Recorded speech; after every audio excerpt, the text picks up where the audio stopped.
السلام عليكم ورحمة الله وبركاته. waxaan naga daawanaysaan ajmal janal muuqaalkan biidnillaahi alkariim meelo badan oo daha idinka saarnay buu idin furayaa. waxaad ku arkaysaan meelo badan oo shaki idinkaga jiray oo su-aalo iga soo weydiiseen jawaabtoodii weeyaan. waxaan hadda muuqaalka kasoo bilaabay iskuulka warshada caanaha amaba isbitaalka xoogga saa u taqaanaan. isbitaalka xoogga ama warshada caanaha intiin hore oo dhan waad fahmi kartaan dhanka idinka xigto. dadka dambe way yaqaanaan, laakiin dadka inta badan su-aashii soo weydiiyey oo aan rabo inay muuqaalkan uga faa'iidaystaan waa dad yiri anagu ceelasha xitaa dhankaynaga xigta ma garanayno. ceelasha iyo xamar inta u dhexeysa dhul dhisan miyaa mase waa dhul hawdaho bannaan? su-aalaha buu jawaab u yahay. muuqaalka awal waxaan rabay inaan bakaaraha toos ka soo bilaabo, haddana waxaan isiri aad buu u dheeraanayaa waayo qof walba wuu garanayaa bakaaraha.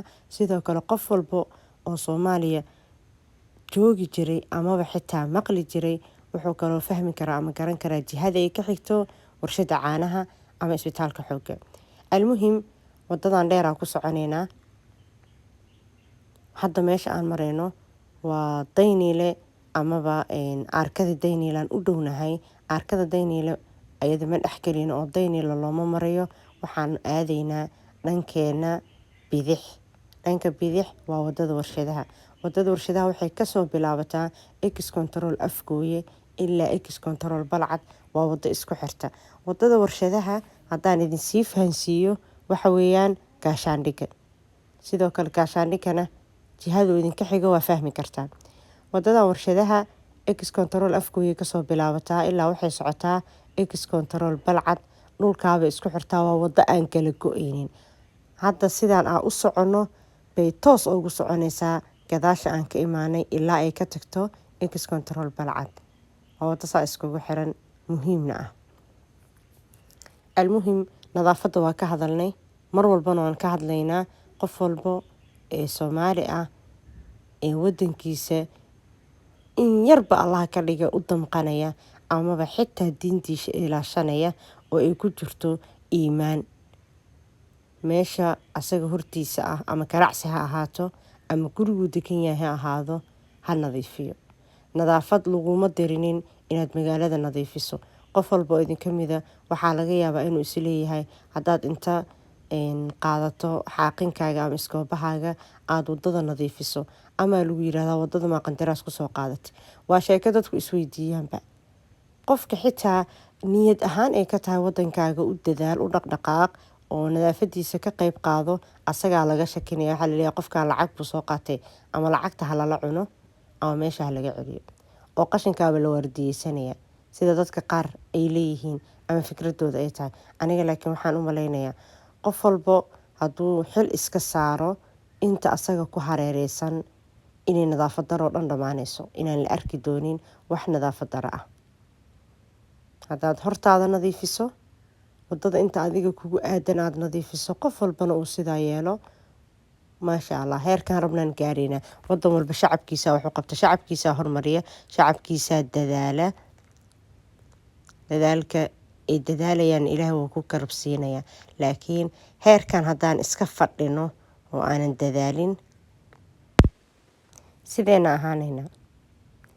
liannahu alle qof walbo oo dadaal sameeyo hadduusan dembi ahayn dadaalkaasuu sameynaya ama waxa uu ku dhex jiro ilaah wuu garab siiyaa. si alla uu noo garab siiyo oo aan u noqono ummad ilaah uu naxariistay, naxariista ilaahayna raadinaya, nadaafadda aan ku dadaalno. nadaafaddu nisful iimaan baa lagu sheegay. nisful iimaanba hadday nadaafad noqotay oo iimaanka berki aan ku helayno annagoo dhan dad wada nadaafad la-aan noqono ee qof walba hortiisa uu nadiifiyo. dadka ganacsatada ah mas-uuliyada saaran. dadka caadiga shacabka ah ee degan xaafadaha amaba xaafadaha ku ganacsada sidoo kale mas-uuliyada saaran. nabiguna wuxuu yiri sallallahu alayhi wasallam kullukum mas-uulun can raciyati. qof walba waxaa la weydiinayaa wixii asaga la raaciyey. waxaa lagu raaciyay ama bini aadan ha noqdaan ama naftaada waajibaadka kaa saaran amaba bulshada waajibaadka kaa saaran. tan waxay hoos imaanaysaa bulshada waajibaadka kaa saaran oo ah inaad wanaag ku dhaqanto, dabeecad wanaagsan iyo nadaafadda inaad ku dadaasho. nadaafadda oo aad ku dadaasho waxay noqonay in adigan aad ammaan gashid adduuniya aakhiro, dadkuna ay ku ammaan geliyaan oo ay ogaadaan ay kugu daysadaan oo aad noqoto man sanna sunnatan xasanatan falahu ajruhaa wa ajru man camila biha. qofkii jideeyo waddo fiican, wadada fiican uu jideeyey ama uu ku dhaqaaqay dadka uga daysada wuxuu leeyahay ajarkooda, asaga kiisina lagama nuqsaaminayo. haddaad marka jideyso inaad gurigaaga hortiisa subax walba xaaqdo, wadada inta kugu hareereysan subax walba aad xaaqdo, ma lagu oranayo qandaraasaa kusoo qaadatay, liannahu hortaada unbaad xaaqatay. taa marka waxay sababaysaa qofka kugu dhekan inuu kugu daysado, qofkaa qofka kusii dhekan inuu ku daysado, kan kasoo horjeeda inuu idinku daysado, inaan annagoo dhan wada guulaysano, guul aan gaarno, oo sidaa hal qof tilaab uu sameeyey ama dhaqaaq uu sameeyey dadkoo dhan ay ku ilbaxaan oo xaafadba xaafadda kale markaa ay ku daysato. guushaana waxaa soo hooyay hal qof oo go-aan qaatay oo is yiri bal xadiiskaa nebiga sallallahu calayhi wasalam si walbo aad ku heli kartid ku raadi, ka bilow nadaafadda gurigaaga iyo wadada inta kugu aadan, kadibna ay sidaa ku socotay. taa waxaan ula jeedaa qof walbo anaga naga mid ah hadduu muuqaalka sheer gareeyo, dadka kale ay gaaraan, amaba dadkiisa familka uu ku leeyahay magaalada intiina maqan baan la hadlaya, uu la hadloo yiraahdo war wadanka waan aragnaa, waan daawanaa, wadanka wuu qurux badan yahay, wuu jawi macaan yahay, laakiin nadaafad darada bahdilaysa. joojiya nadaafad darada ee xaaqa guryihiina hortooda iyo wadada inteedin ku hareereysan. waxaan isleeyahay waan guuleysanaynaa insha allah. waxaan maraynaa iskooska ex control afgooye, arka meeshaan jaran ee laamiga laga gooyey. laamiga ma jajabna laamiga ee waxa weeyaan arka ahaana loo jaray. dabcan insha allah markii heerkan rabno aan gaarno waxaan heli doonaa in xitaa meelaha dhir lagu abuuro. aniga hadda fikradda igu jirto ee aan aadka u tamaninayo oo aan jeclaan lahaa haddii aanan dhib ku mudanaynin inaan sameeyo waxay tahay inaan wado kasto meesha marshabiyeedka ah ee dhexe geeda lagu talaalo. geedaha waxay noqonayaan horta kuwa bilicda wadanka inay bilaan ay qurxiyaan, labo in dadku ay ka helaan macnaha hoos amaba caafimaad, sababtoo ah qoraxda hadda magaalada muqdisho mararka ay aadka u jirto, markuu gaarigu ag marayo meel dhir leh dadku nafisay dareemaan, qaboobay dareemaan, raaxay dareemaan. marka dhirtoo dhan hadday camimto wadanka oo marshabiyoodkoo dhan wada dhir laga dhigo, xoogaa jawiga xitaa wuu noo qaboobaanayaa xilliga kuleelaha. ama laakiin waxa aan ka baqanayo waxay tahay haddii dhir lagu abuuro wadankan xoolihii uusan xadidnayn oo xoolihii jidadka ay joogaan, xoolaha dee way cunayaan. adiga maantaad abuurtay galabtan xoolaa cunay, waxba sooma aadan kordhinin saas ah. laakiin waxaan isleeyahay hadday dadku iska kaashadaan oo silig loo sameeyo ilaa ay ka dheeraadaan. geedaha qaar xitaa waxaa jiro xooluhu aysan hadhow gaari karinin markii geela laga reebo intooda hore aas-aaska ah, qurxanee wadadana bila.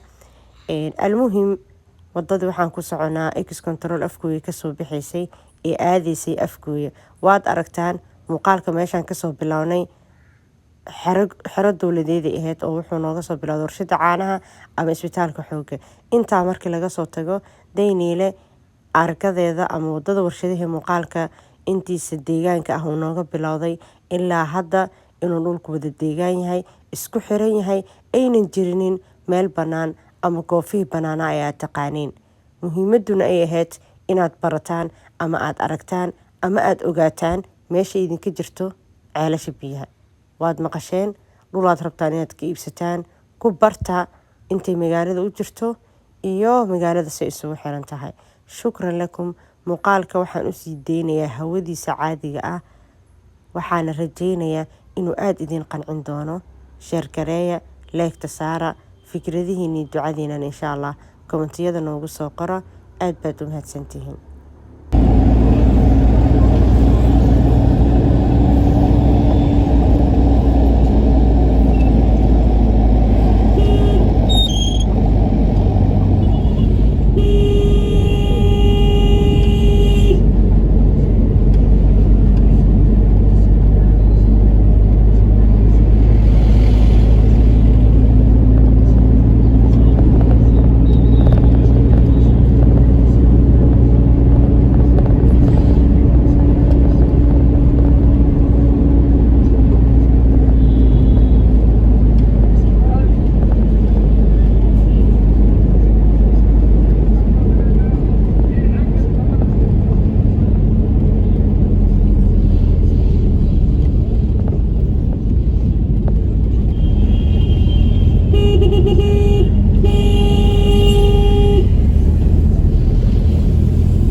ceelasha inteena xigta iyo deegaanka waa kan masjidka dabaqinka ee iskuuska ahaa. Wasalaamu calaykum.